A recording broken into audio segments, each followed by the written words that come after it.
Élargir sa conscience, c'est tout simplement, déjà premièrement, retirer toute la partie mentale. C'est-à-dire retirer toute pensée. Ensuite, c'est aussi se dire qu'il n'y a pas de limite, qu'il n'y a pas de croyances limitantes. On est toujours absorbé par des croyances limitantes, des limites que l'on se met. Il faut retirer tout ça et se dire que on peut avoir accès à tout le champ des possibles. C'est ça, élargir sa conscience.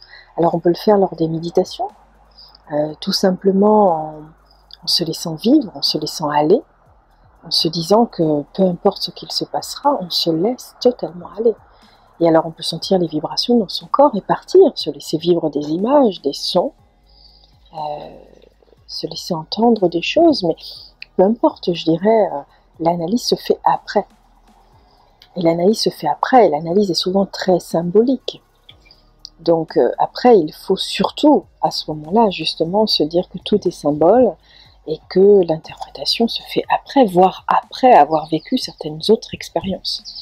Donc voilà, c'est ça, élargir sa conscience, c'est simplement s'éveiller à autre chose, sentir qu'il y a autre chose, et essayer de le ressentir, de le toucher du doigt, et de le vivre.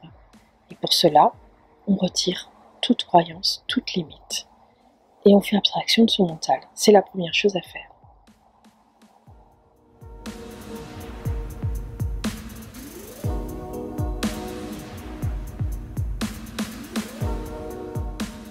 Les animaux aujourd'hui ont cette part d'intuition qu'ils ont développée depuis bien longtemps.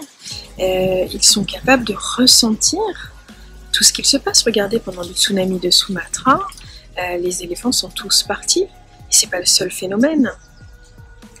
Dès qu'il y a une éruption, les animaux le sentent, les oiseaux le sentent.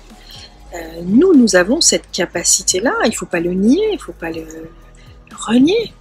On a cette capacité-là à ressentir les choses à l'avance. Simplement, on ne l'exploite pas parce que c'est métro, boulot, dodo, on n'a pas le temps. On n'a pas le temps du tout. Et on est très dans le mental pour tout. Il faut être parfait, il faut être intelligent, il faut se conformer à la société, et c'est très bien parce que les choses évoluent, la société évolue, et c'est extrêmement important pour le monde. En revanche, il ne faut pas s'oublier. On a cette part-là en nous. Et dans ce livre, j'explique justement finalement le lien entre la science et la spiritualité, et ce qui fait que cette part-là, cette possibilité de le développer complètement. Déjà, rien qu'en étant dans des pensées positives, mais aussi en étant dans la conscience élargie de ce que l'on est. Et ça, c'est vraiment important.